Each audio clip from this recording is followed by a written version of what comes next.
je sais pas si on a. Ok.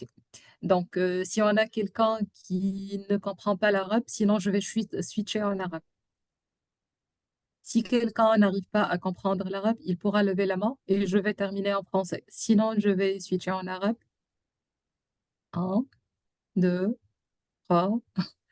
Donc, Il n'y a pas une main levée. OK. D'accord. Très bien. B. نحكي بالتونسي. وكي نبدأ نحكي على التيست ما عادش نحب نقص، نحب نكمل. اي سورتو كي نبدأ نحكي معناها بلهجتنا اللي هي أسهل. السي Juste, محمد. أي قل. il y a une personne là de Maroc avec nous. Oui, Donc, c'est ce que j'allais demander. oui, s'il y a des termes là tunisiens, كنفهمكم مزيان نفهمكم مزيان. Très bien, مزيان مزيان على الآخر. OK, très parfait. bien. بدأ. شكرا. عفوا. Donc, l'objectif de la séance d'aujourd'hui, c'est pas une séance de cours, c'est un webinaire. نحبوا يبدأ معناها نحكيو مع بعضنا نتناقشوا إذا كان عندكم des questions vous les posez. Juste, je vais prendre le temps من الأول باش نقدم لكم شنو هو l'objectif وشنو هو المحتوى متاعو ومن بعد نعطيكم لا main. ونزيتي با معناها بالحق أي question تجيكم اكتبوها حتى في الشات من توا باش من بعد ما تنساوهاش، من بعد نرجع لي questions اللي في الشات ونجاوب عليهم الكل بحول الله. باهي. Je vois Donc, Khaoula, qu'il y a une personne francophone. Elle vient de nous d'accord, rejoindre. C'est James. Donc, d'accord. Il n'y a pas de souci. Il n'y a pas de souci. Je vais switcher en français. Donc, l'objectif de meeting d'aujourd'hui, c'est d'avant de prendre le pas vers le métier de testeur, c'est de savoir si je suis fait pour ça ou non, ou bien si le test est fait pour moi ou non. Donc ça, c'est vraiment l'objectif. Je vais commencer par me présenter. Donc, c'est Khaoula Besmida Aouedi. Je suis senior test manager dans une équipe d'IoT. Là, actuellement, je gère 8 projets dans le domaine de testing. Je suis certifiée ISTQB Test Manager, Technical Test Analyst, Selenium A4Q, quelques certifications aussi liées au domaine. Et actuellement, je prépare ma certification TMMA pour avoir la casquette d'auditeur logiciel. J'ai à peu près 14 expériences dans le domaine d'IT, dans 10 dans le monde de testing. Je suis formatrice aussi dans ce métier, spécialement dans les formations ISTQB avancées. Et je suis Professional Development Coach. Donc, autrement, j'aide les personnes à trouver le bon chemin de carrière dans le monde de testing. Voilà, donc parmi les objectifs principaux, je dis mes intérêts, les choses que j'aime bien faire, c'est de partager l'information. Voilà, voilà. Donc, l'objectif d'aujourd'hui, qu'est-ce qu'on va voir aujourd'hui plutôt? On va voir l'objectif de la session. On va parler de la passion pour le test. On va parler des compétences requises, la vocation dans le monde de testing, comment on pourra évoluer dans le métier et on va finir par un quiz pour rapprocher l'idée, pour voir si on pourra avancer dans ce métier ou bien quels sont les axes d'amélioration ou bien le travail que nous devrons faire pour être testeur. Donc, comme je viens de dire, l'objectif réellement de ce webinaire, c'est d'avoir une idée générale dans le monde de testing. Je ne vais pas parler avec des mots techniques, spécialement aux testeurs. Je vais parler d'un langage familier que nous pourrons comprendre ensemble, quel que soit vous êtes du métier de test ou bien de l'IT ou bien vous êtes hors domaine. Donc, de nos jours, je vois que les personnes font beaucoup de reconversions. Je suis formatrice aussi fondamentale. Donc, les sessions de formation que j'ai assistées, que j'ai données aussi, c'est c'est principalement pour les personnes qui sont en reconversion professionnelle. Et ce que j'ai remarqué, c'est qu'il y en a beaucoup de personnes qui, qui veulent avoir la certification, qui veulent avancer dans le monde de testing, mais c'est un peu compliqué. Un peu compliqué, mais ils sont engagés. Je me rappelle et je donne cet exemple, et très souvent je donne l'exemple, C'était un centre de formation en France avec qui j'ai donné la session de formation.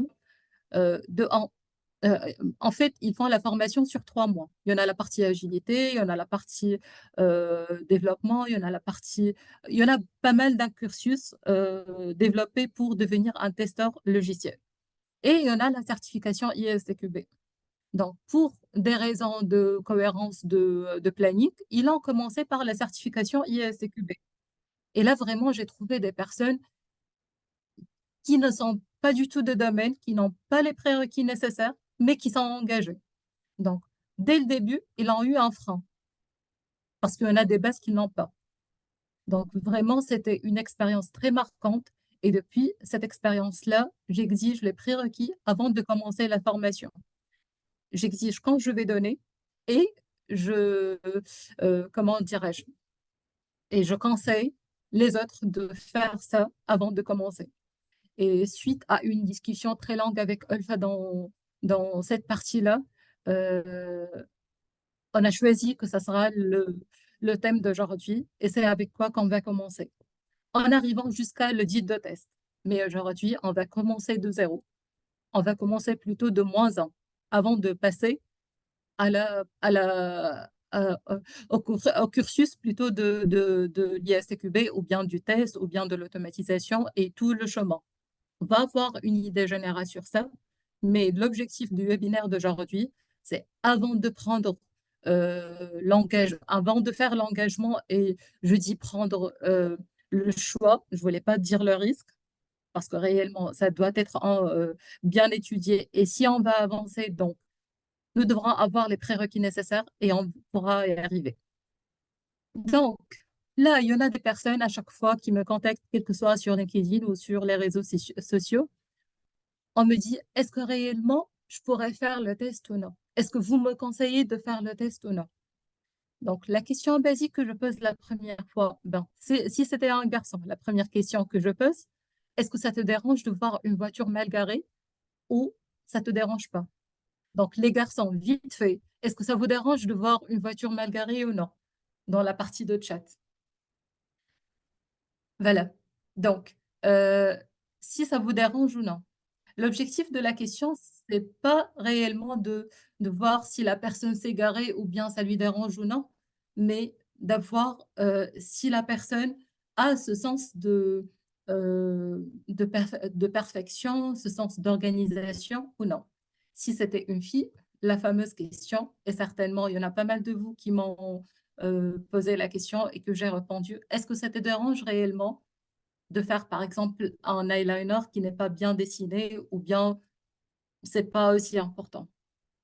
Donc, si c'est un garçon qui ne s'occupe pas des voitures et une fille qui n'aime pas le maquillage, donc la question suivante, ça sera pour les fautes grammaticales.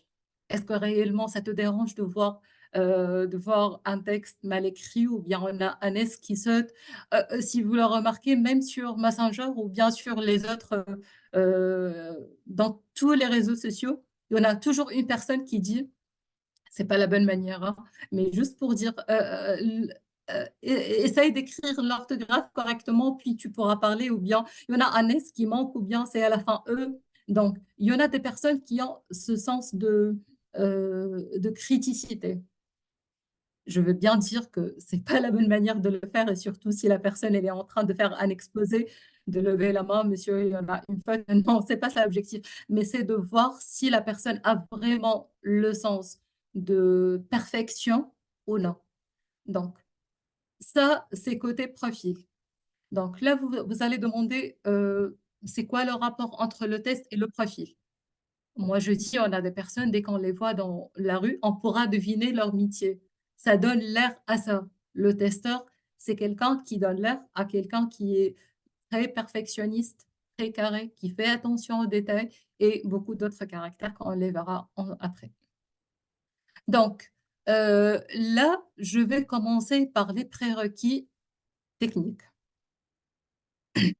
Donc, je vais dire les premières choses sont une partie d'agilité, une partie d'algorithme, une partie des plateformes, savoir qu'est-ce que ça veut dire des livraisons et des plateformes. Donc, vous allez poser la question, vous allez dire, moi, je ne suis pas du domaine d'IT. j'ai jamais écrit un code. J'ai jamais travaillé avec une équipe agile. Donc, si je les connais pas, ça veut dire que je devrais pas avancer, je devrais pas faire le pas vers ça. Je dis certainement que non. Mais le conseil, c'est avant de vous investir, avant d'investir de l'argent pour la formation et ou bien pour l'auto-formation, pour avoir une idée générale sur ça. Il faut commencer par comprendre c'est quoi l'agilité. Je ne demande pas d'être des experts ou bien d'avoir les certifications nécessaires pour l'agilité, mais au moins dans la formation ou bien dès que vous allez commencer à apprendre le test, il y en a des mots techniques qui ont de rapport avec l'agilité. Il y en a le mot sprint, par exemple, qui va se répéter pas mal de fois. Il y en a le product owner, il y en a le scrum master, il y en a le backlog. Ce sont des mots qu'on utilise très fréquemment dans le monde de l'IT ou bien dans le testing.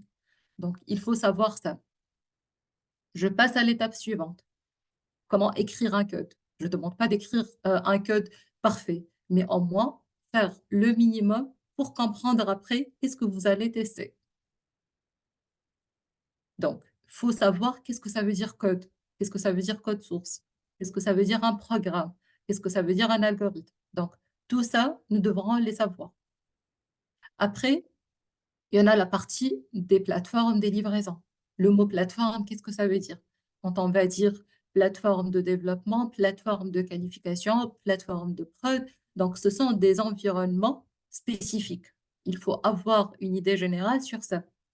Donc, si vous avez commencé à avoir une idée générale sur ça et vous allez remarquer que vous avez bien saisi l'information et vous arrivez à la comprendre, donc c'est déjà un pas très important et vous avez franchi la moitié du chemin pour les prérequis techniques d'un testeur.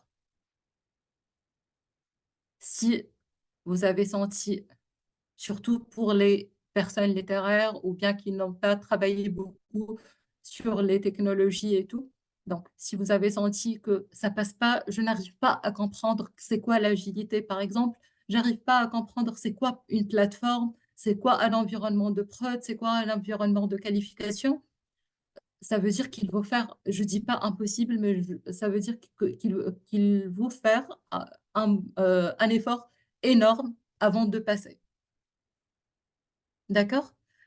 Après, un testeur, surtout avec la tendance et surtout avec le nombre de personnes qui sont en train de faire la reconversion dans le monde entier, la concurrence, elle est importante. Donc, si vous allez vous contenter de dire, moi, je suis un testeur fonctionnel, qu'est-ce que ça veut dire un testeur fonctionnel? Il y en a une fonctionnalité, on va me dire, par exemple, l'exemple le plus simple, je vais introduire le login, je vais introduire le password. Quand je vais cliquer sur le bouton se connecter, je devrais passer à l'autre IHM, à l'autre interface, à une autre page, quoi. J'essaye de ne pas trop dire les mots techniques. Donc, ça, c'est un test fonctionnel. Un testeur manuel, il va essayer d'introduire un login, introduire un password, cliquer sur le bouton et vérifier si l'interface suivante ou bien la page suivante s'est affichée ou non. Donc, ça, c'est un type de test. Avant, ça a été bien demandé. Ce profil a été bien demandé. Par contre, de nos jours-là, je vous assure que c'est pas demandé. Pourquoi? Parce que la concurrence, elle est beaucoup plus élevée. Et en plus, même si c'est demandé, c'est pas demandé, même si ça existe, je vous invite à voir les salaires des personnes qui vont faire ça. Donc, est-ce que réellement ça vaut le coup de faire la reconversion vers un domaine ou bien vers une toute petite partie ou bien l'introduction vers le domaine avec ce salaire ou non? Donc, après, c'est à vous de voir. Pourquoi je vous dis ça? Parce que pour les personnes qui vont faire du test ou bien pour les personnes qui sont en train de faire le test, ne vous arrêtez pas là. Il faut avancer. L'étape que tout le monde la connaît, la première étape, ou bien c'est une étape importante que vous pouvez avancer sur elle, c'est l'automatisation de test. Donc, pour faire l'automatisation de test, il y en a d'autres choses à comprendre. c'est bon, je suis testeur. Là, j'ai les prérequis pour faire l'automatisation de tests. Quels sont les prérequis? Avant de m'engager pour une formation ou bien pour une auto-formation, il faut bien voir les vidéos, il faut bien se documenter, voir qu'est-ce qu'il fait l'automaticien de test, avoir une idée générale sur ce qu'il va faire, au moins pour avoir une vision globale, demander aux personnes qui ont fait la reconversion, qui sont des domaines proches des vôtres, avant de vous engager. Donc, euh, là, l'objectif, loin de vous faire peur du domaine, mais bien de vous préparer. Avant de vous engager, préparez-vous bien. Je passe au point suivant. Ce sont des compétences en communication. Euh, et là, vous allez dire que la communication, elle est importante, quel que soit le domaine. Oui, la communication, elle est importante, quel que soit le domaine. Mais moi, je vais mettre l'accent là sur la communication dans la partie testing. Le testeur, c'est un membre de l'équipe qui va communiquer avec pratiquement tous les membres de l'équipe, avec un très bon temps, avec une très bonne façon. Et là, quand je parle de la communication, je parle bien de la communication verbale et la communication écrite. Je donne un exemple. Vous êtes un testeur, vous avez trouvé quelque chose qui ne va pas dans une fonctionnalité qui n'est pas bien faite. Donc, là, la première chose que vous allez faire, c'est que vous allez vous rapprocher de développeurs et vous allez essayer de comprendre. Je vais donner deux types de discours. Le premier discours, monsieur, vous avez une faute dans votre code. Dans quelle posture aura le développeur? Il aura la posture de défense. Parce que vous avez attaqué directement son code avec une communication qui n'est pas la meilleure, qui n'est pas la bonne. Donc là, vous avez créé un temps qui pourra qui pourra devenir après un conflit. Je vous donne le deuxième exemple. Écoute, j'ai trouvé quelque chose là que je pense qu'elle n'est pas la bonne. Est-ce qu'on pourra voir ensemble, s'il vous plaît? Ou bien, s'il te plaît, si c'est un collègue. Donc, à ce moment-là, le tempérament, il va être bien. Il n'y aura pas de conflit. Il va essayer de voir avec toi. Il va pas avoir, il va pas prendre la posture de défense et essentiellement dire qu'il n'a pas commis la faute. Ça, c'est pour la partie verbale. Pour la partie écrite, quand on écrit une anomalie, il faut bien l'écrire, bien mentionner tous les détails, prendre les captures d'écran nécessaires, de telle façon, quand le développeur il va voir l'anomalie ou bien la reproduire pour vérifier, donc à ce moment-là, ça sera évident pour lui. Je dis une anomalie, ça veut dire quelque chose qui ne va pas dans la fonctionnalité, un dysfonctionnement. Voilà, donc la compétence pour un testeur, c'est quelque chose de très important. On a aussi la logique et la pensée analytique. Donc là, on aura la partie analyse, si nous allons trouver une anomalie ou bien lors de l'automatisation de tests. Donc, nous aurons besoin d'avoir la pensée analytique. D'autre point, il faut être curieux et avoir l'esprit d'investigation. Donc, ça aussi, c'est quelque chose de très important chez le testeur parce que réellement, son rôle, c'est quoi? Bon, OK, assurer la qualité et donner plus de confiance dans le produit, mais principalement, si l'on a des anomalies, il faut les trouver.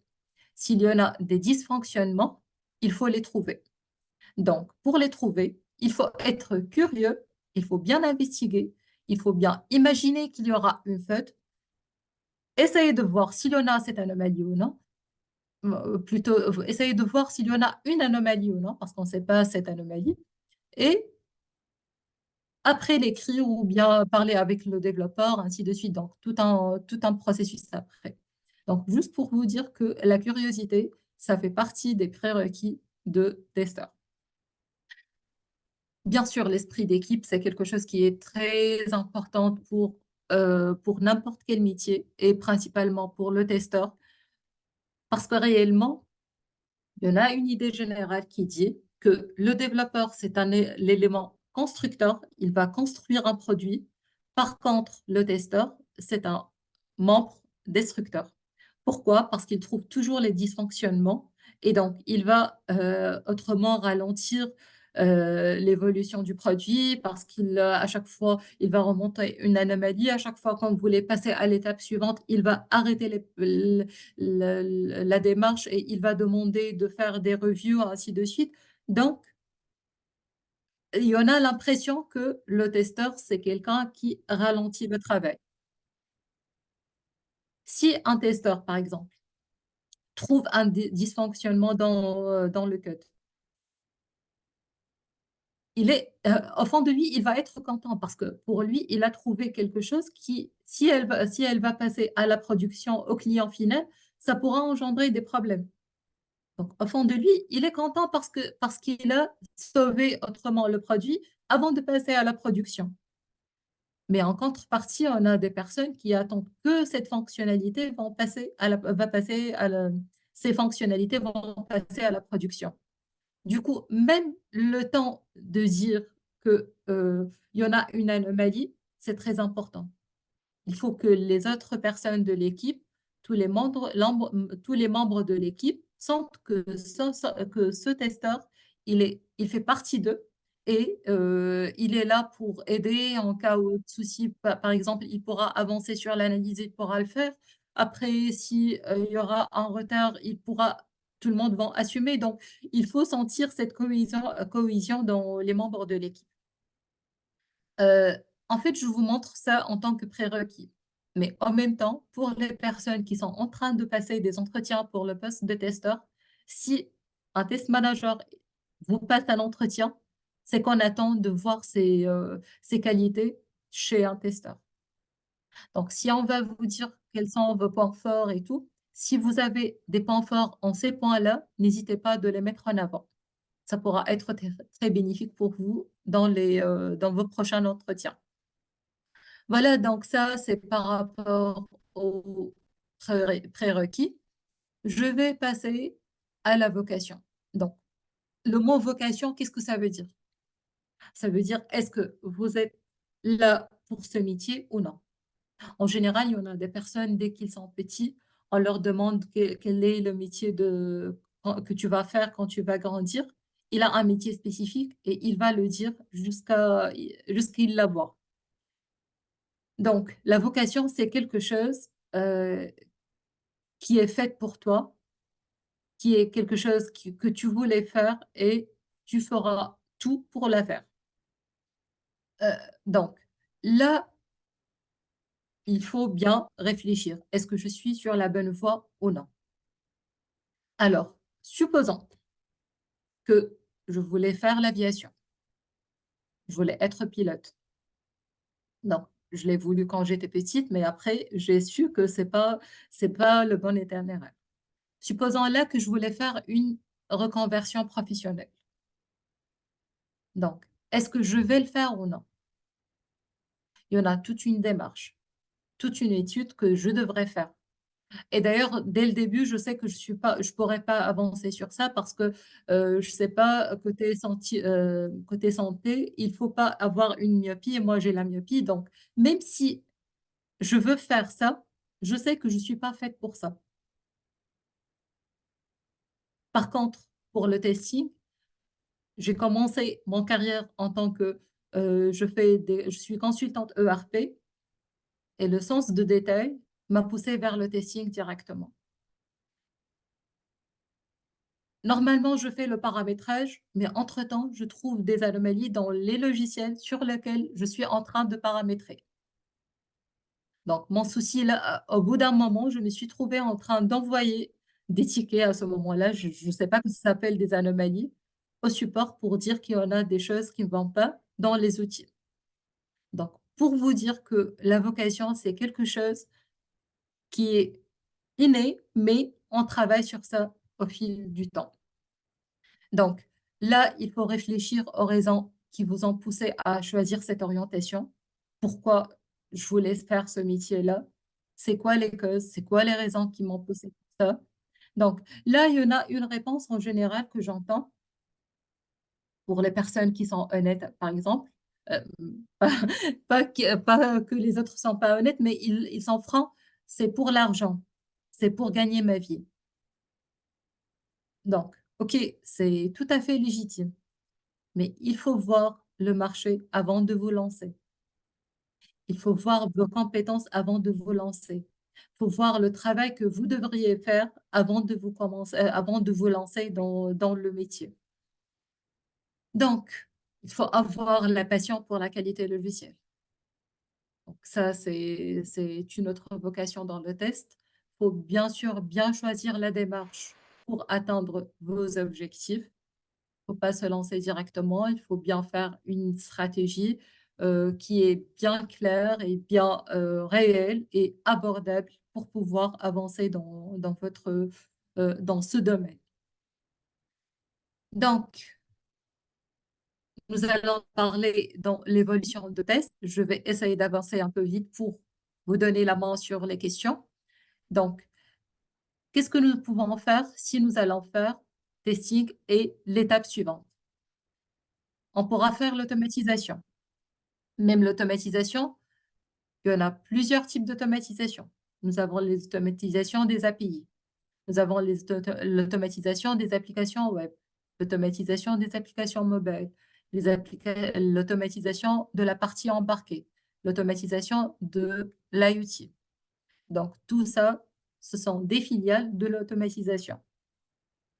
Et même dans la partie ISTQB, il y en a une certification dédiée pour l'automatisation Automation Engineer, et il y en a la certification pour Selenium et ForQ.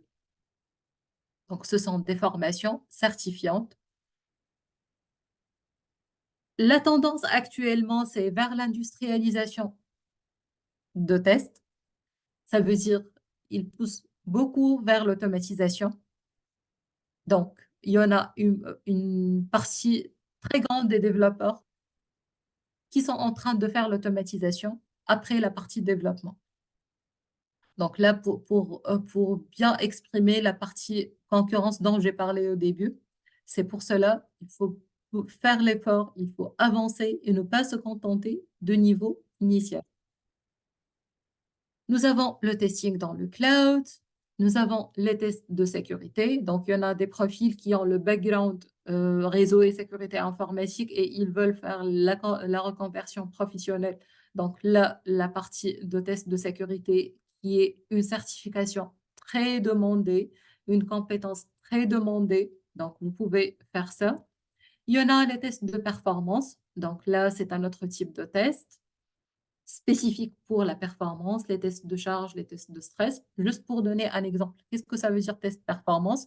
Si vous vous rappelez, quand la plateforme EVEX a été créée, il y en a les personnes devront s'inscrire pour entrer leurs données pour faire la vaccination de la COVID. Donc, à ce moment-là, pratiquement 5 millions d'utilisateurs ont accédé au même temps. Sauf que des tests de performance n'ont pas été faits correctement. Du coup, la plateforme s'est plantée. Donc ça, c'est un type de test de performance. Voilà, pour les personnes qui sont intéressées par l'intelligence artificielle, donc là, il y en a une nouvelle filiale. Bon, pas nouvelle, ça veut dire dans cette année, mais les dernières années, il y avait une filiale pour la partie intelligence artificielle, donc dans le domaine de testing. Ça, c'est un autre volet. Il y en a la partie de test management, il y en a des personnes qui sont douées par le management. Donc là, ils peuvent avancer dans le métier de testing, mais spécialement dans la partie managériale. Et il y en a la partie audit de test. Là, ce sont des personnes qui font l'audit des tests chez les entreprises et les grandes entreprises pour voir le niveau de maturité.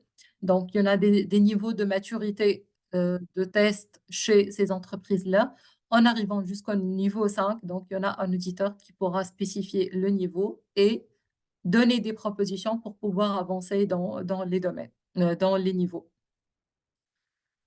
Voilà, donc là, je vous invite à prendre un stylo. On va faire 5 questions ensemble, un quiz. Et après, je vais vous donner la main pour les questions et voir vos résultats. Donc, la première question, si vous voyez une erreur 404 sur une page web, votre réaction va être, vous seriez calme comme une brise, rien n'est fait, un peu agité ou vous serez en panique totale. Je vous donne 10 secondes pour répondre.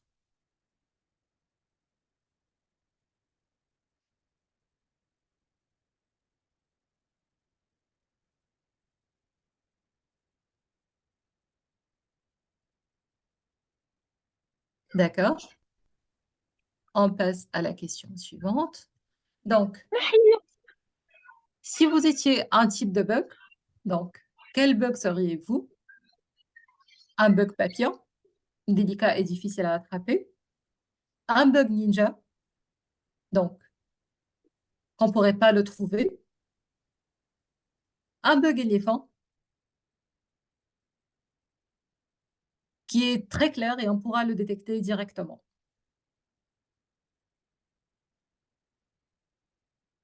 Je vous donne 15 secondes.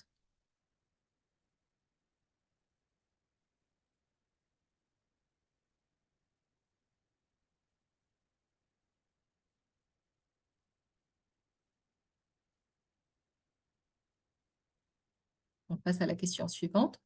Donc, que feriez-vous si vous trouviez une tasse de café renversée près de votre ordinateur? Donc, vous allez l'ignorer et continuer votre travail tranquillement. Vous avez l'éponger rapidement ou bien vous allez déclarer une urgence café, un état d'alerte. Un café est renversé à côté de mon bureau. Moi, je dirais la troisième. On rappelle qu'il n'y a pas une mauvaise réponse et chacun, il va Ah essayer. non, Oui. ah non, il n'y a pas.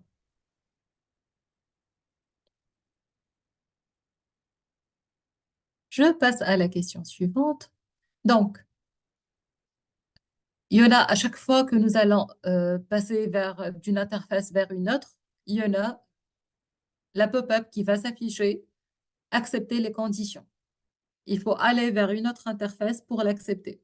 Donc, qu'est-ce que vous faites? Jamais je lis toujours tout. Parfois, si j'ai le temps, je n'ai même pas vu le bouton j'accepte.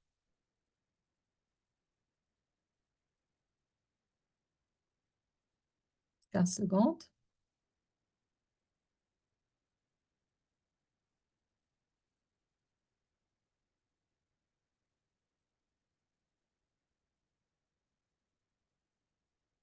OK, on passe à la question suivante. Donc, si vous avez un problème technique ou bien technologique frustrant, donc comment vous allez réagir? Tu vas rester zen, c'est juste une aventure numérique. Tu vas commencer à avoir un peu de frustration, mais c'est pas grave, je peux la gérer avec une tasse de café, ou bien je vais être en panique totale et appeler le technicien informatique. 15 secondes pour répondre.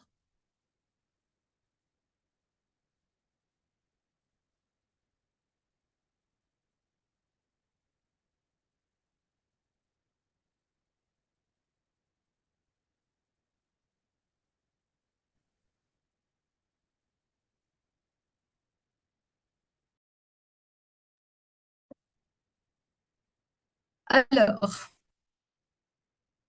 si la majorité, finalement, on ne va pas répondre, on ne va pas dire oui, je suis fait pour le test, non, donc c'est pas ça l'objectif et personne ne pourra vous dire oui, vous êtes fait pour le testing ou non. C'est à vous de voir, de rester avec vous-même, voir les compétences et surtout avoir la curiosité de lire, de voir le tutoriel, d'avoir les avis des personnes, voir les formations. Je vous invite aussi à voir les syllabus de l'ISTQB. Toutes les informations sont là. Je vous assure, tous les cours qu'on utilise, c'est depuis le syllabus de l'ISTQB.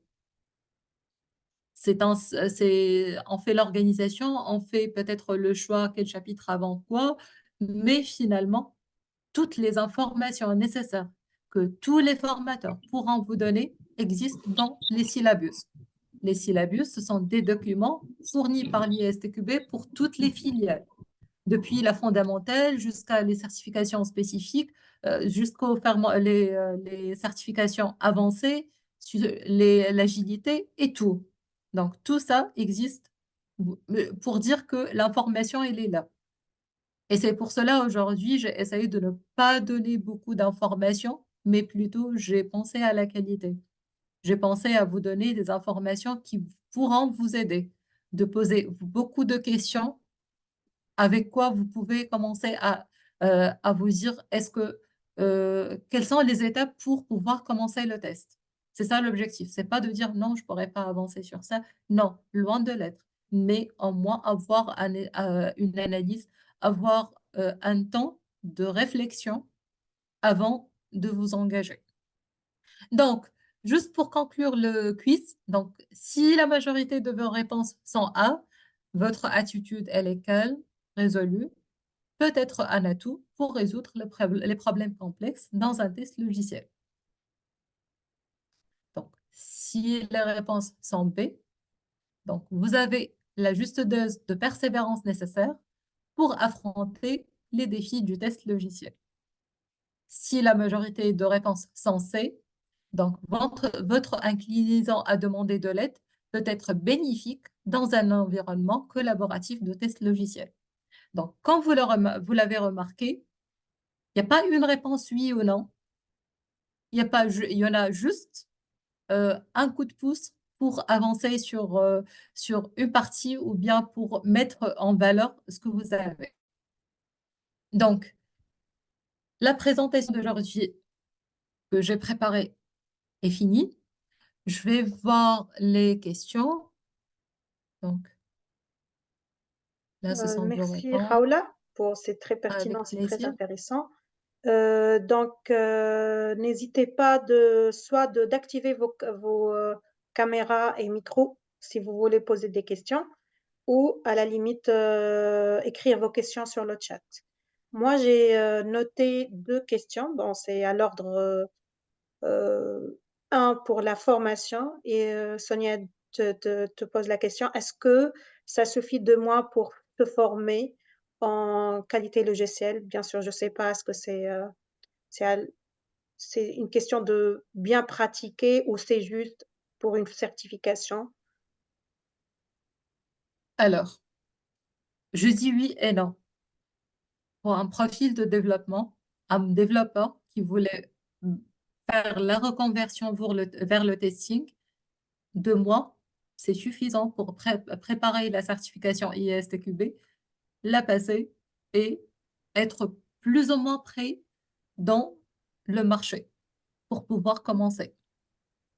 Donc, je parle pour un profil de développement. Si je vais parler d'un profil qui n'a jamais fait de développement, qui n'a jamais fait de programmation, qui n'a jamais confronté les outils technologiques, donc certainement que non. Ça ne pourra jamais être en 2 mois. Même si vous allez travailler jour et nuit, ça ne va pas venir du jour au lendemain. 2 mois, c'est du jour au lendemain pour moi. Si les prérequis sont là, préparation de la certification, prise de la certification, beaucoup de pratique, même si ce n'est pas dans un cadre professionnel, il y en a pas mal de sites qui vous donnent la main pour travailler, faire votre repo Git et vous commencez à travailler. Essayez de faire de votre mieux pour pratiquer avant d'entrer dans le marché. Mais franchement, 2 mois pour un profil de reconversion qui va commencer de zéro depuis un domaine différent, qui est loin de l'IT, c'est pas évident. C'est pas évident du tout. Pour un développeur, ça pourra être. Voilà, c'est la première question. Je ne sais pas si c'est clair ou non. Je pense que c'est clair. Juste, je dois désactiver là un Oui. micro. Oui, c'est bon. قديم مرة نقول لك Attends. Je sais pas, il y a un son là qui intrigue. Ok, donc on a une autre là, c'est à l'ordre des salaires. Pour Samar, elle dit combien D'accord. les salaires pour un testeur fonctionnel. Je ne sais pas s'il y a une réponse là exacte, mais je pense que ça dépend de Non. plusieurs facteurs. Oui, ça dépend du pays, ça dépend de profil de nature, ça dépend de l'année, donc Parfois même de ça varie. l'entreprise, parce que De d'entreprise à l'entreprise, entreprise, certainement. les packages Oui, diffèrent. oui, tout à fait. Salam alaikum. Wa alaykoum salam wa rahmatullah.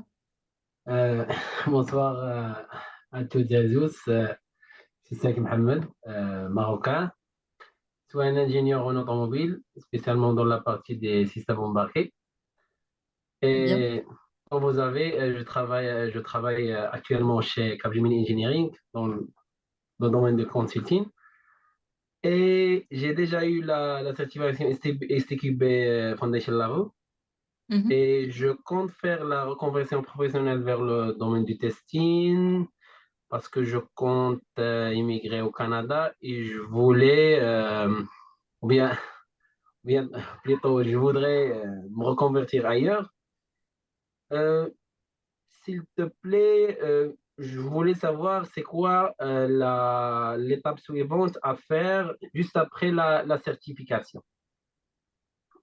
En fait, ça dépend toujours des objectifs et du profil, ainsi de suite. Donc là, à première vue de ce que vous avez déjà fait et ce que vous voulez faire, je dirais la pratique. Faut pratiquer. Faut pratiquer D'accord. un peu pour pouvoir avoir la compétence avant de Donc, postuler. Et oui, je dois commencer par le test manuel et puis je passerai vers l'automatisation. oui, tout à fait, tout à fait. Après, je vois que vous étiez déjà certifié en ISTQB, donc c'est Ouais, le temps de passer directement à l'automatisation.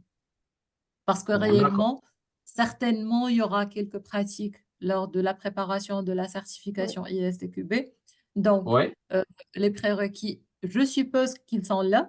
ouais, Donc, ouais. passer à l'automatisation, ça sera une occasion pour vous pour pouvoir vous lancer. D'accord. Et s'il te plaît, j'ai une autre question à propos du volet de l'agilité. Mhm. Euh, je compte faire la PSM. Est-ce que c'est un bon choix?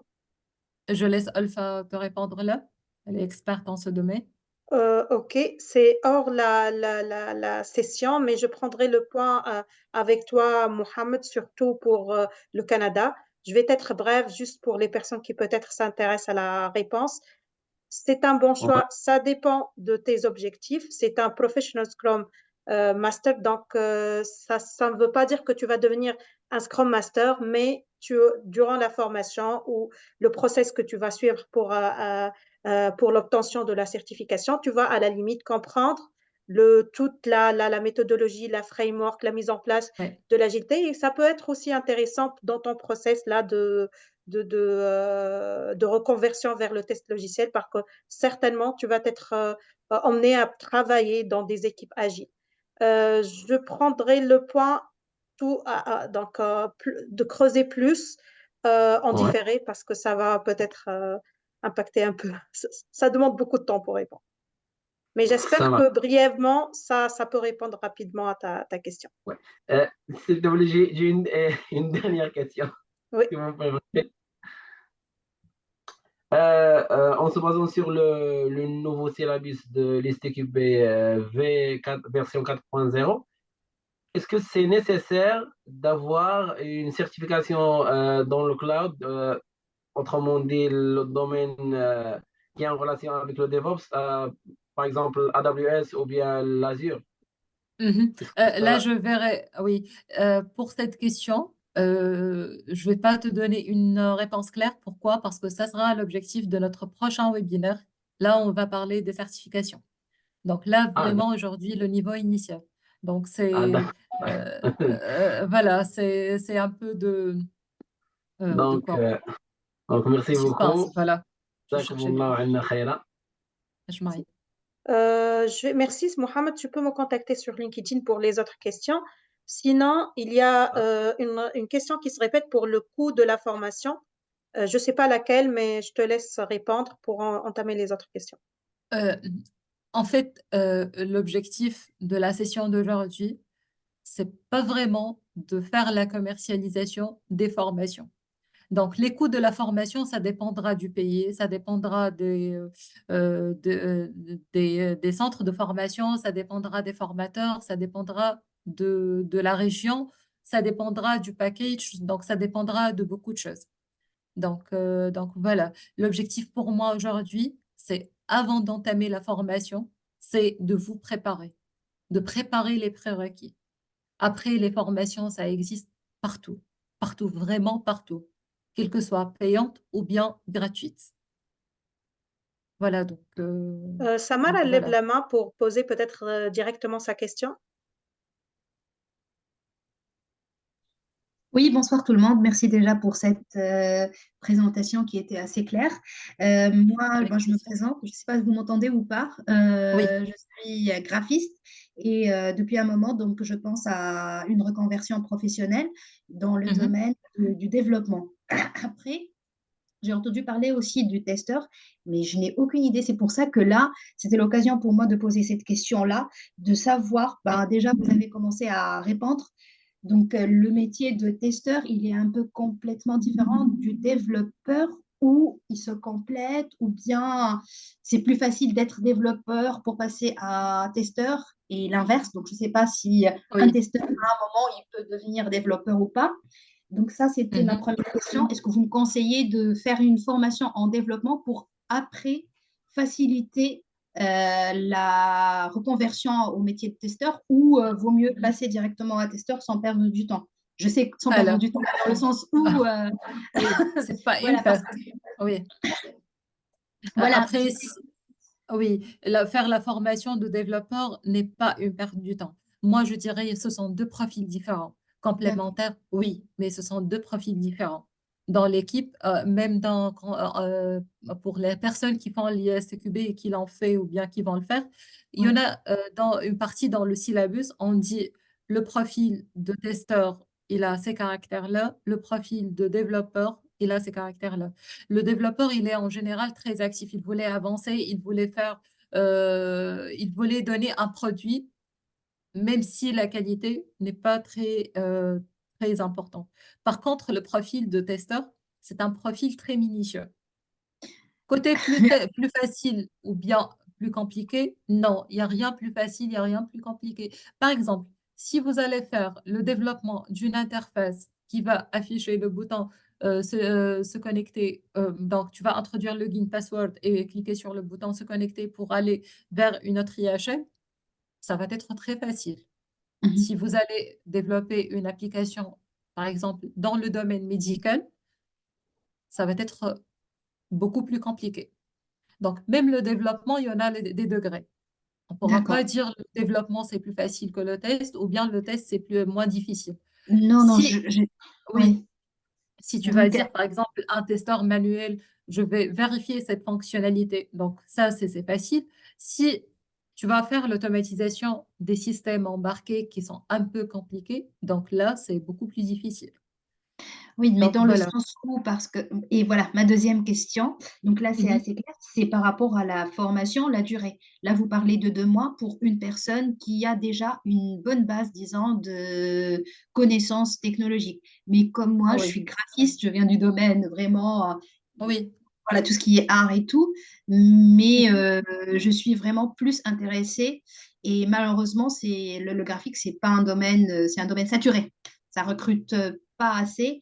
Et voilà, ce qui D'accord. me ramène à ma troisième question. Donc, la formation, elle dure combien pour quelqu'un qui n'a jamais fait, qui connaît rien, donc qui vient d'un domaine vraiment Mhm. différent. Donc, et la troisième question, c'est, vous avez parlé de 3 secteurs de testeurs, donc en AI, en management, en test sécurité, en test performance. Est-ce que il y a, donc à chaque fois, il y a une D'autres. spécialisation où il peut faire tout, un testeur, et Oui, quel secteur qui recrute le plus actuellement et dans 5 ans, je dirais, ou je ne sais pas, dans le futur. Après, d'accord. ça dépend de quoi. Comme ça, au moins, on aura une idée plus claire par rapport vraiment, parce que si on fait des formations, c'est pour après vraiment trouver un travail derrière. Donc, voilà mes Oui, 3 questions que j'ai posées directement comme ça. Et je vous remercie encore une fois pour le temps et toute cette présentation. avec plaisir. Donc, je vais commencer par la dernière question. Donc, par rapport au type de test, par rapport aux filiales, les secteurs dont tu as parlé, ce sont des exemples. Il y en a beaucoup d'autres. Et ce sont des spécialités différentes. Être spécialisé dans tout, non, il n'y a personne spécialisé dans tout. Avoir la spécialité sur un ou plus, c'est tout à fait possible. Après, ça reste le choix de la personne. Côté rentabilité, donc, certainement, le pilote de l'air, il touche beaucoup plus que moi. Mais je pourrais pas faire ce métier-là. Donc, pour dire, c'est pas parce que quelque chose qui est rentable, je, je voulais la faire ou bien je vais la faire. Faut voir aussi ses compétences et la possibilité de la faire ou non. Il y en a d'autres métiers, euh, euh, euh, je vais pas indiquer, mais il y en a d'autres métiers qui sont beaucoup plus faciles mais c'est pas ma vocation, même si le salaire, c'est beaucoup plus. Donc là, l'objectif, c'est que de voir exactement quelque chose que je veux et je peux réussir dans ce secteur ou bien dans ce domaine ou bien dans cette spécialité. Voilà. Donc, ça, c'est par rapport à la troisième question. Je vais répondre à la question 2 et en parallèle. Donc, par rapport à la durée de formation, ça dépendra vraiment du profil, ça dépendra vraiment d'objectifs que tu veux atteindre. Ça dépendra de, euh, de ton profil, de qu'est-ce que tu veux faire et est-ce que réellement tu as les caractères d'un testeur ou bien tu as les caractères d'un développeur. Après, même si c'est un domaine qui n'est pas rattaché à l'IT, essentiellement, qui en a l'esprit et la volonté d'apprendre et avoir une vision qui pourra s'appliquer, qui pourra utiliser les technologies, qui pourra comprendre avec un peu d'effort, essentiellement, que la personne arrive à son objectif final, qui est la réussite finalement dans le domaine bien adéquat.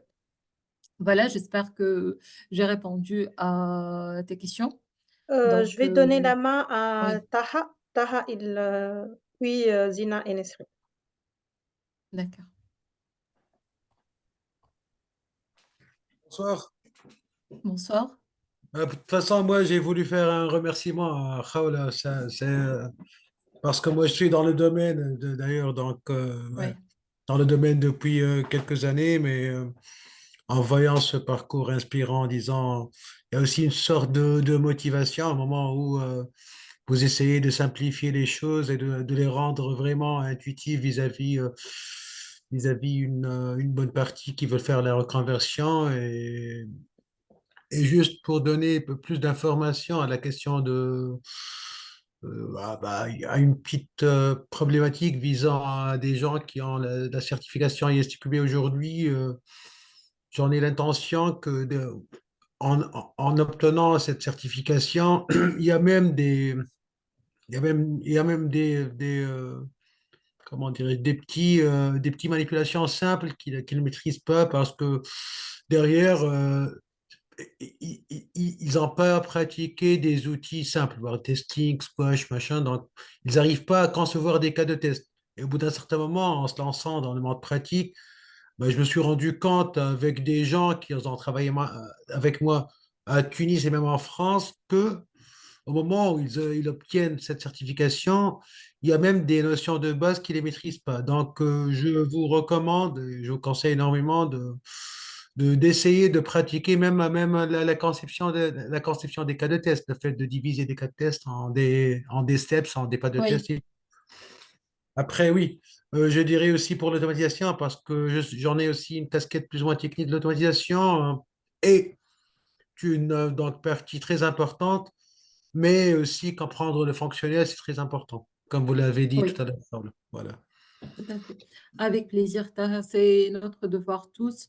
Donc, comme on a eu la chance avant de rencontrer des personnes qui ont, qui nous ont aidés et qui nous ont conseillés, c'est C'est notre ça. rôle là de faire, de prendre le relais, quoi.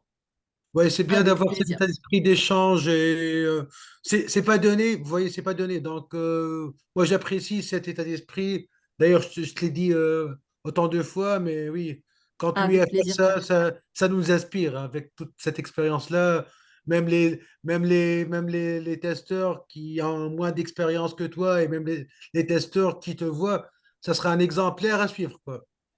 Continuez, Khawla, continuez. Avec plaisir. Avec plaisir. Et on parlera de ça lors d'une prochaine session.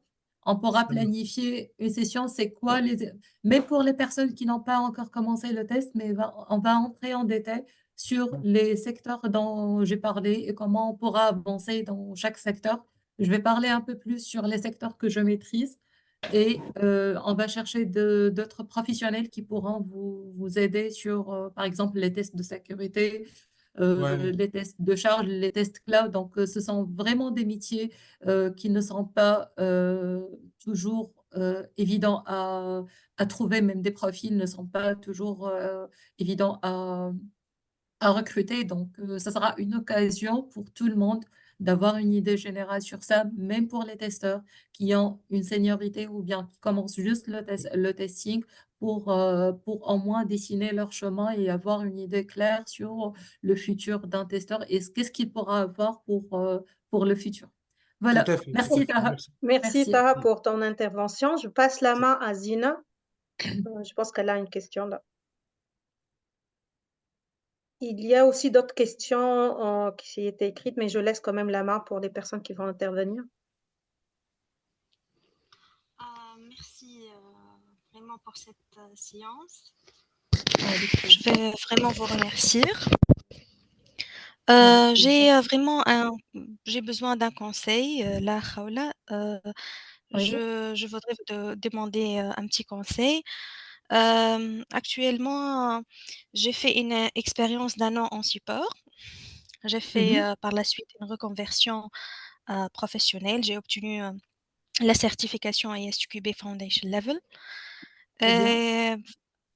Euh, je suis en poste pendant 6 mois dans une Mhm. boîte de consulting.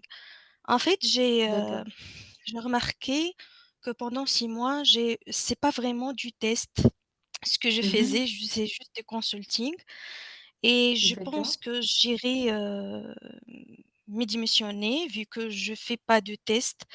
Mhm. Quels sont vos conseils pour moi? Alors, il y en a un plan B avant de démissionner ou non? C'est toujours la question que je pose. Démissionner et rester Pas à la vraiment. recherche, donc pas. Donc, ne démissionne pas. Le jour où tu vas trouver un autre métier, plutôt un autre poste, pardon. Donc, le jour où tu vas trouver un autre poste dans le domaine de testing, là, tu pourras te démissionner. Mais avant, de préférence que tu restes et essayer de faire quelques tests, d'introduire le testing s'ils ne sont pas en train de le faire, proposer de le faire. Voilà, donc essayer d'avancer dans l'entreprise dans laquelle tu travailles en attendant que tu trouves une autre chose qui te convient plus. Mais démissionner et rester en attente, donc là, c'est pas la bonne décision, je vois. Et après, tu pourras, entre-temps, te former sur quelque chose qui pourra être intéressant. Par exemple, tu Mhm, pourras passer à l'automatisation. Donc, les prérequis sont là, certification est là, tu fais le support, donc support technique, je suppose. Donc, réellement, le monde mhm, IT n'est pas un monde qui est loin de toi, au contraire. Donc, les personnes de support réagissent très bien la partie testing. Donc, là, tu pourras passer à l'automatisation. Profite de ce temps-là mhm, pour faire autre chose qui pourra améliorer ton profil. mhm. Voilà, Merci beaucoup, Khawla. Merci. avec Merci. plaisir. Merci. Nesrine. Bonsoir tout le monde. Donc, Bonsoir, merci déjà pour cette présentation. Donc, moi, en fait, j'ai une plaisir. question et un petit conseil. pareil, comme Zina. Donc, moi, j'ai une expérience de 2 ans en tant que testeuse. Je fais des tests manuels, Très bien. fonctionnels. Et, euh, et là, je commence à m'intéresser à l'automatisation. Donc, Mhm. et je cherche en fait un nouveau poste sur le marché de la France, le Belgique. Donc, c'est ça. Donc, ma question en fait, Mhm. euh, la demande sur le marché, elle est plus pour les testeurs manuels ou bien beaucoup plus vers l'automatisation ou... L'automatisation, vers l'automatisation. En fait, parce que les profils pour le test manuel, c'est pas quelque chose qui est rare. Ils le trouvent surtout en France et en Belgique. Donc, Mhm, c'est pas un profil avec la démarche de visa pour l'obtention de visa, avec le risque de refus. Donc, ils vont investir de l'argent pour vous apporter de la Tunisie. Donc, ouais, là, ils vont investir de l'argent pour des profits qu'ils ne les trouvent pas en France ou bien en Belgique. C'est la même chose, hein.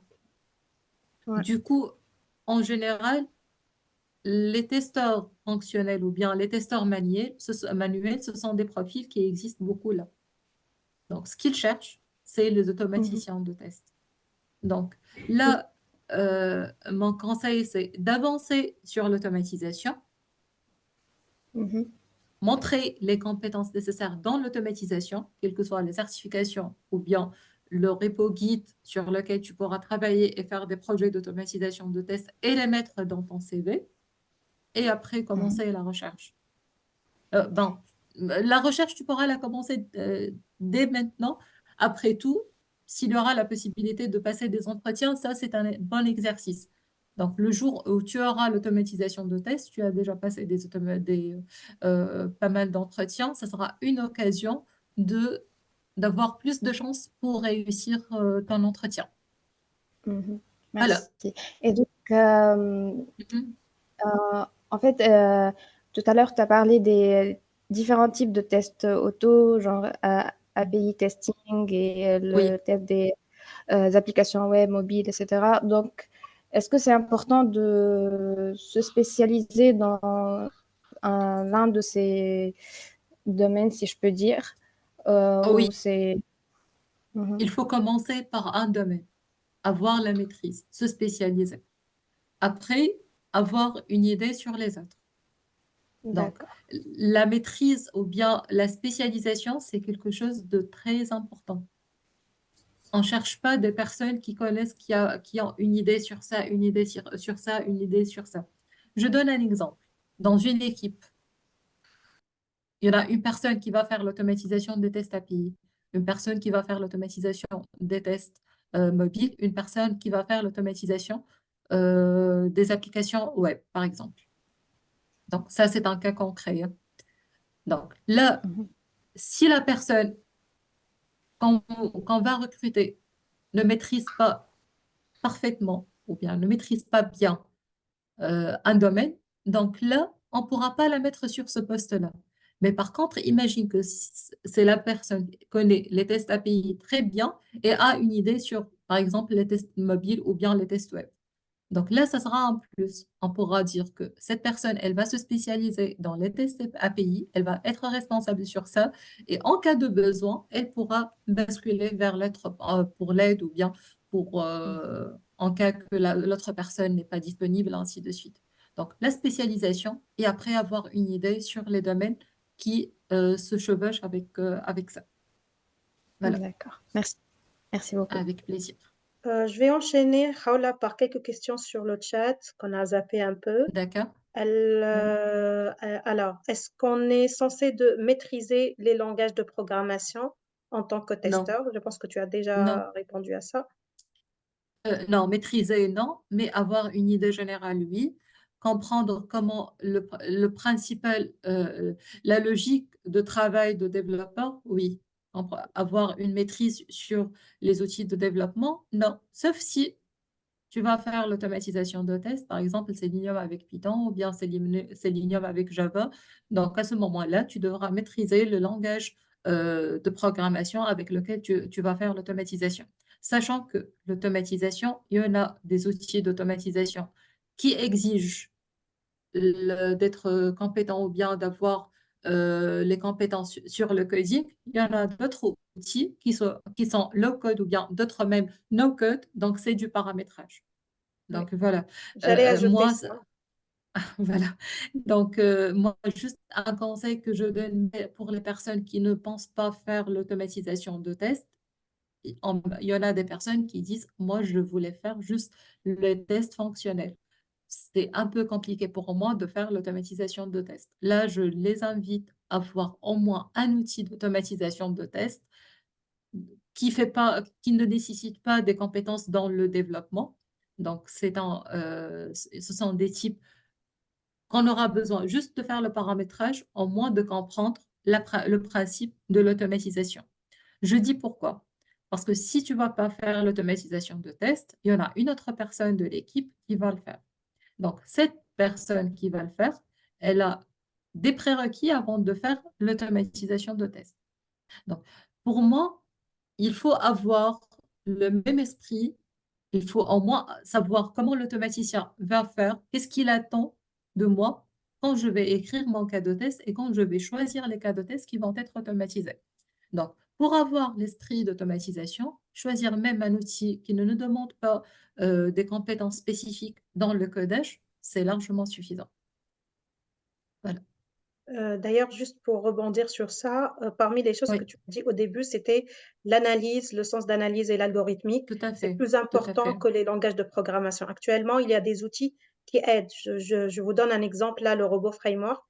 Lorsque j'ai Oui, tout commencé, à c'est à fait. base de Python. Il y a aussi d'autres bases, mais il y a eu après des Tout outils, à fait. par exemple comme Catalan, je pense, qui, Oui, en lui faisant le scénario, il te donne oui, le script ou le code avec le langage que tu veux. Donc, réellement, le oui, langage, le comment, c'est possible qu'on trouve des aides ou des outils qui nous aident à le faire, mais l'important, c'est la logique. tout à fait.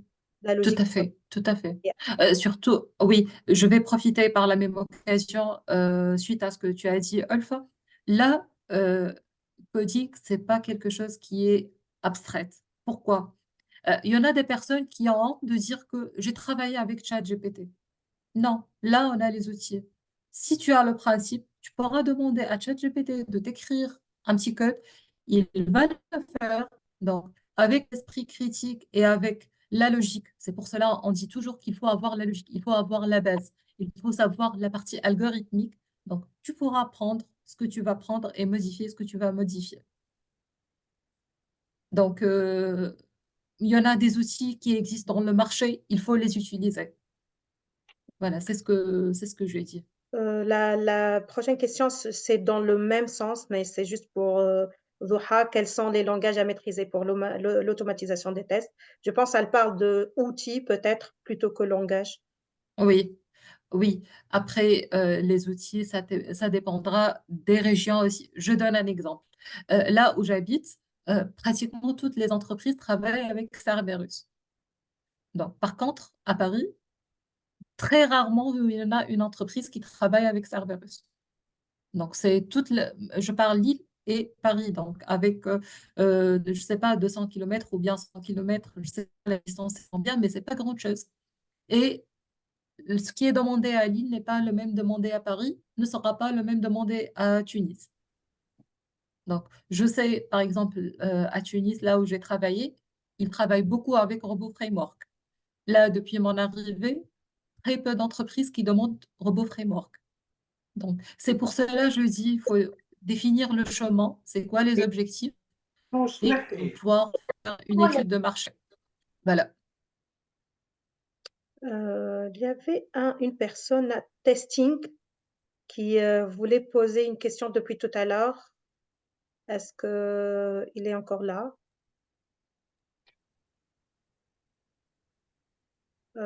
Si tu peux activer ton micro, sinon je passe à Benz. Je ne sais pas c'est qui, mais c'est Benz. C'est moi. Oui. J'ai pas de questions à poser, juste je voulais dire merci à Raoula. J'ai eu l'occasion de travailler avec Raoula à Sofricom Tunis. Merci pour l'initiative, je trouve ça top.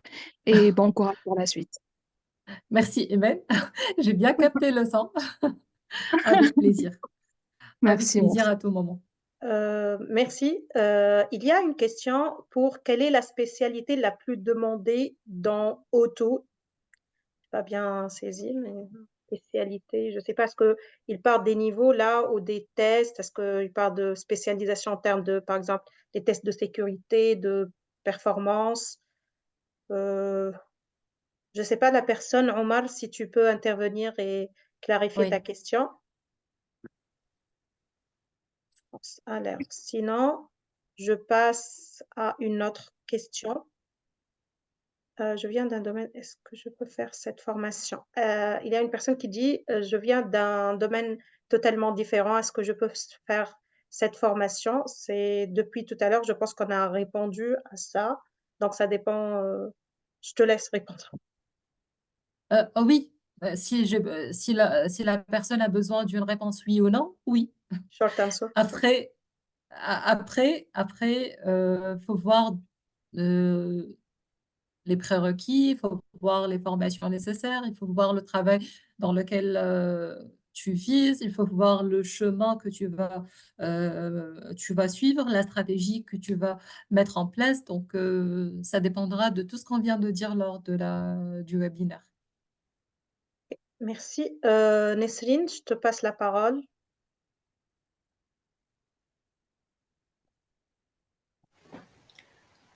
Ah non, ça a resté depuis tout à l'heure, je m'excuse. Ah, ok, d'accord. Samar, alors, je passe à Samar. Je ne sais pas si tu as une autre question ou c'est aussi depuis tout à l'heure. Alors, bonjour à tous. Ouais. Bonjour, Merci, Khawla. avec plaisir. Est-ce que je peux parler en arabe à la tunisienne ou non? Vu que l'audience, elle est hétérogène, je ne sais pas, c'est à toi de voir, mais je Oh, pense qu'il y a aussi des oui, oui, francophones. c'est pas grave. Après, je vais traduire. C'est pas grave. D'accord. En fait, bon, je suis au niveau initial dans le domaine, donc je suis certifiée en ISTQB, Mhm. mais j'ai pas travaillé en tant que testeur. Je suis D'accord, informaticienne à la base. J'ai un bac d'accord. +5 en informatique. Mais Mhm. en fait, ma question, c'est est-ce que je peux m'orienter directement vers les tests, L'automatisation. oui, vers Oui, l'automatisation, ou oui. d'abord il faut pratiquer les tests manuels? Non, directement vers l'automatisation. Avec un Mhm, bac +5, certification ISCQB, vas-y. mhm. Test manuel, test automatisation, Tu as tous les automatisation des tests. prérequis. euh, Voilà. Mhm. Avec un profil dont on a parlé. Donc, vas-y. D'accord, merci, Raoula. Est-ce qu'il y a une autre question, pardon? Est-ce qu'il y a des sessions de formation pour l'automatisation avec toi ou non? Euh, Avant de passer à la formation, je Mhm, préfère voir mhm, les vidéos, voir les mhm. tutoriels, voir le syllabus et après, si besoin, ou je dirais à l'aveugle. Oui, pour le moment, non. Donc voilà, je préfère que les gens passent tout d'abord à voir la documentation existante sur Internet, voir réellement si c'est vraiment le bon chemin ou non. Après, revenir vers moi, ça ne me dérange pas, même si je vais pas, j'ai pas de disponibilité, je pourrais vous orienter Merci beaucoup. Est-ce qu'il y a il avec y a une plaisir. syllabus d'automatisation? Oui, en fait, pour commencer l'automatisation, ça sera bien de lire le syllabus Automation Engineer. D'accord. Donc, J'ai après, noté. si vous voulez revenir vers moi dans LinkedIn, je pourrais vous envoyer le lien directement vers le syllabus. Donc, Mhm, ça, c'est l'étape numéro un. Après, mhm. voir de quoi il s'agit, voir quelques codes, voir quelques vidéos sur l'automatisation pour avoir une idée générale, se sentir à l'aise ou non avec l'automatisation et après Mhm. décider. D'accord. D'accord? Merci beaucoup. Merci. Avec plaisir. Merci. Inès? Oui, bonjour. Bonsoir plutôt. Bonsoir. Vous m'entendez? Oui, C'est bon, bon, ouais, c'est. Donc, j'aimerais bien poser une question par rapport au fait que, donc là, je suis en train de réaliser une reconversion. Bon, mhm, à la base, je suis informaticienne, mais ça fait longtemps et j'ai pas oui, pratiqué réellement. Donc, voilà, je me suis lancée plus dans le domaine, dans un autre domaine. Et après, mhm, je suis revenue vers ce domaine-là avec une très grande motivation. Bah, maintenant, très je veux bien. savoir, là, je suis en train de suivre une formation en ligne. Est-ce que, D'accord, parce que là, nous avons terminé la partie test manuel et d'accord, nous n'avons pas encore attaqué la partie de test auto. Donc, est-ce que d'accord, je pourrais commencer à postuler pour le test manuel ou bien ça sera d'accord, mieux donc d'attendre est-ce que vraiment, est-ce qu'il y a, je parle de la Tunisie, hein, je parle pas de l'étranger, est-ce d'accord. qu'il y a des C'est ce que sociétés j'allais qui demander. passent pour le test manuel seulement ou le temps que j'acquiert de l'expérience entre-temps sera préférable pour moi. Je sais D'accord. pas, Là, je veux pas me lancer dans un truc que je connais pas. J'ai peur oui. voilà. Non, le mot port, ça a enlevé. Ça, c'est de un. De deux, si tu étais en France, j'allais dire, tu pourras commencer à postuler dans les entreprises, je dis deuxième level. Donc, les entreprises que tu désires pas vraiment de les rejoindre. Les entreprises que tu désires vraiment de les rejoindre, tu vas postuler quand tu auras fini la partie automatisation. Donc, pour ne D'accord, pas perdre ces chances-là. Par contre, le marché à Tunis, il n'est pas si grand. Donc, postuler là sans avoir les compétences dans l'automatisation, ça, ton CV sera blacklisté. Donc, ils vont pas revenir vers toi. Je préfère d'accord, avoir la certification, commencer faire ton repo Git, tu commences à faire des exercices toute seule, tu commences à faire des projets sur Git, tu les mets, tu pratiques, et là, le jour où tu termines la partie automatisation, tu commences à postuler pour ne pas diminuer tes chances. d'accord, merci. Ça, dans le marché tunisien. Pour les autres marchés, je dirais oui, postuler au moins pour passer les entretiens, pour avoir une idée générale sur les questions types qui pourront être posées lors des entretiens, donc autrement s'entraîner. C'est pour cela que j'ai dit ne pas commencer avec les entreprises là où tu voulais vraiment travailler. Voilà, D'accord, oui, j'ai bien compris. Merci beaucoup. très Une bien, question avec qui se plaisir. répète, Khawla, c'est bon, je sais Mhm. que c'est absurde, mais bon, les spécialités au niveau des tests auto, web, API, mobile, etc., lesquelles les plus demandées au marché? Le marché, il est très grand. Et il Vraiment, est il est très très grand. volatile en plus. Voilà, ça change, ça bouge tout le temps. Donc, moi, je dirais la base pour un testeur automaticien, il pourra commencer avec ces lignes. Donc, la logique, elle est là. Je voulais pas donner les exemples de logiciels, mais vraiment, il faut commencer pour moi, ma vision, commencer avec ces lignes parce qu'il contient les bases, parce qu'il est un peu compliqué par rapport aux autres. Donc, si vous maîtrisez ces lignes, les autres seront beaucoup plus faciles ou bien seront faciles par rapport à ces lignes. Donc, si vous voulez faire l'automatisation de test et avancer dans votre carrière dans l'automatisation de test, et vous pouvez coder. Mais par contre, si vous dites que vous n'allez pas avancer beaucoup dans l'automatisation de test et juste, ce sera une étape avant de passer, par exemple, à un testeur au test management ou autre chose, si vous avez déjà travaillé dans d'autres domaines. Donc là, je dirais ne pas commencer par ces lignes parce que c'est un peu spécifique. Là, par la même occasion, lors des sessions de formation que j'ai données, il y en a des profils qui sont experts dans le domaine de finance et c'est très, très récurrent.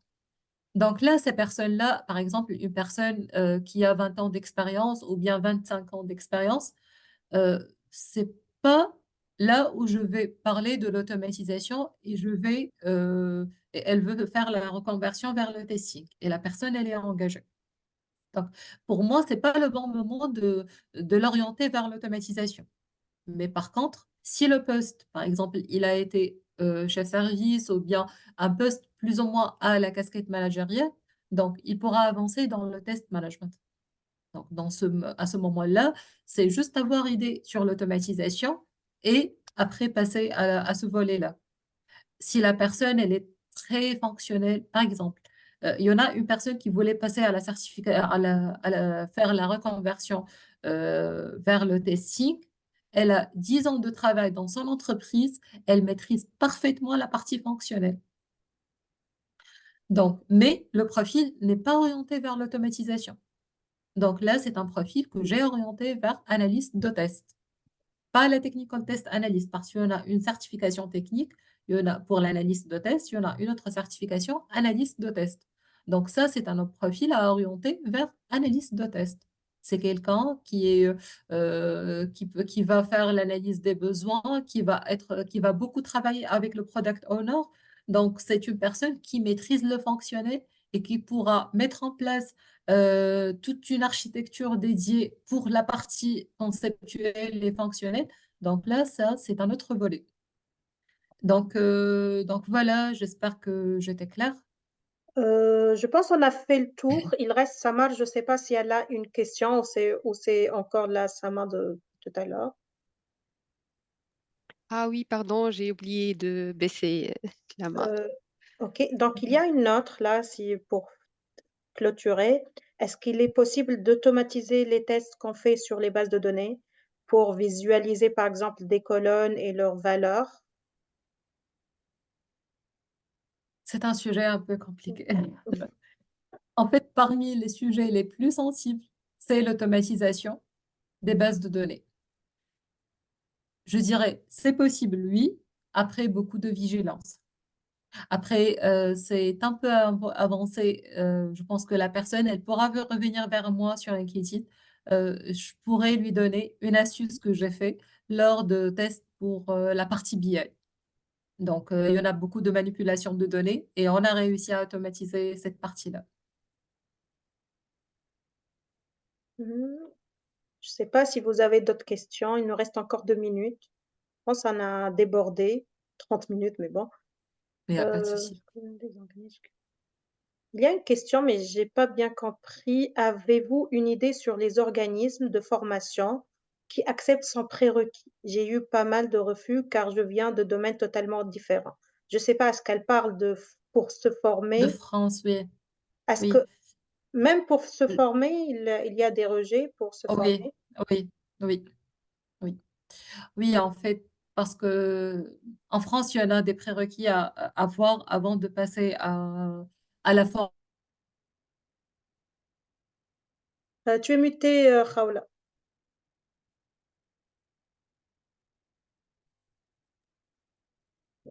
OK. Donc, oui, euh, il y en a des prérequis avant de passer aux formations. Il y en a pas mal de centres qui n'acceptent pas avant de remplir les prérequis. Surtout les centres qui sont en parallèle avec le pôle emploi, voilà, je pense. Voilà, c'est ça la Bien sûr, question. on précise que ça En c'est France, applicable en France. En Tunisie, oui. j'ai pas vu ça. Dans d'autres pays, peut-être, Non. mais Oui, oui, en France, il y en a des prérequis. Mais vraiment, ils n'acceptent pas si le domaine, c'est très loin. Donc, voilà, parce que c'est une formation financée par Pôle emploi. Donc, et les personnes, ils vont directement travailler avec des entreprises spécifiques. C'est pour cela, il y en a des entretiens avant de passer à la formation. peut-être comme ça, vous pouvez en tirer des leçons si ce genre de... Oui, Voilà. tout à fait. Oui. Tout à fait. Je pense qu'on a fait le tour. Je ne sais pas si vous avez encore des questions, n'hésitez pas. Juste, je vais prendre 2 petites minutes pour remercier déjà tous les participants y compris Raoula pour son temps. Déjà, Avec pour plaisir. l'effort et la présentation, c'était vraiment très enrichissant. J'ajoute une dernière question. Vraiment, je ne veux pas que les personnes là sortent sans information. Quelles sont les plateformes ou les sites où on peut trouver des formations auto? Partout. Il y en a Partout. plein, oui. Partout. Partout. Partout. Faut juste écrire sur Google et Moi, je chercher. dirais, j'ajouterais les communautés de pratique parce qu'il y en a plein Oui. que là où vous trouvez là des experts qui offrent des formations gratuites et même de l'accompagnement sur des outils. Donc, n'hésitez pas à regarder sur LinkedIn, il y en a plein de communautés dans le monde. Je ne vais pas restreindre seulement le volet nord d'Afrique, mais il y a plein de communautés qui sont très actives. Donc voilà, je vais te laisser la main pour clôturer, Raoula, et j'ajouterai Ah, une autre juste chose. un Oui, moment, je viens d'envoyer un site appelé Test Automation Engineer. C'est gratuit et il est vraiment fabuleux dans le merci, chat. merci. Merci. C'est Test Automation University. Oui, Yes. appuie tout. À toi, Raoula. J'espère que j'étais claire, que j'étais pas longue, que j'espère que les informations vous seront utiles. Merci pour votre temps, pour votre présence. Je serai toujours là si besoin de des informations, quoi que ce soit. Si je connais la réponse, je fais réponse. Si je connais pas, on va chercher ensemble. Donc, c'est un plaisir toujours pour moi de partager avec vous et avec toutes les personnes qui veulent entrer dans ce domaine. C'est un domaine qui est très passionnant.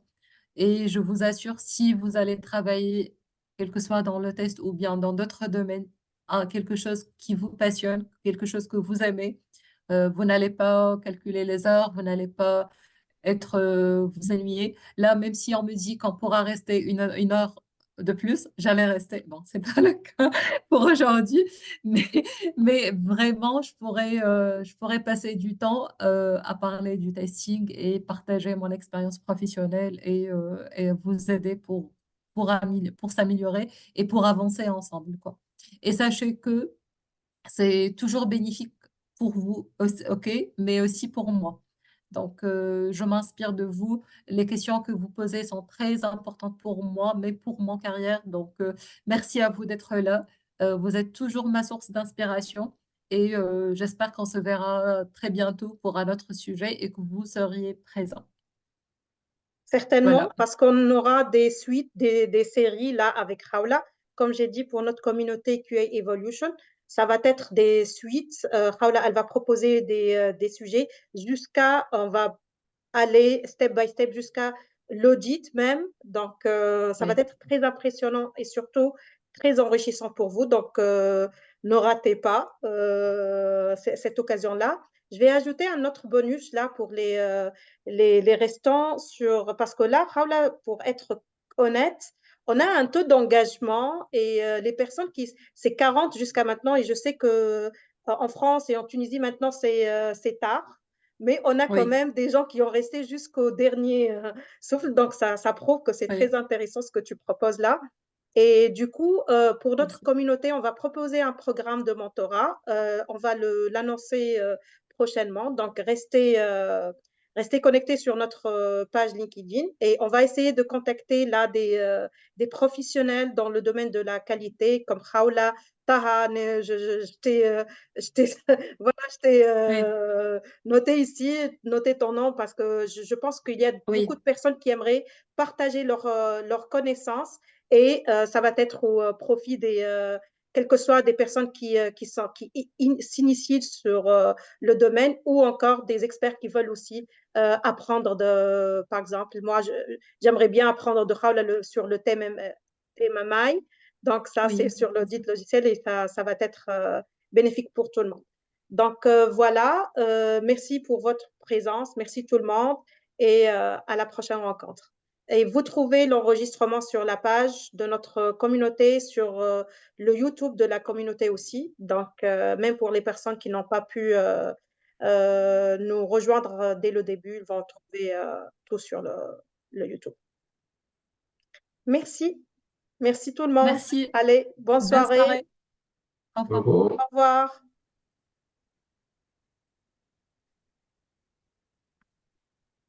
Toi, au revoir. Au revoir.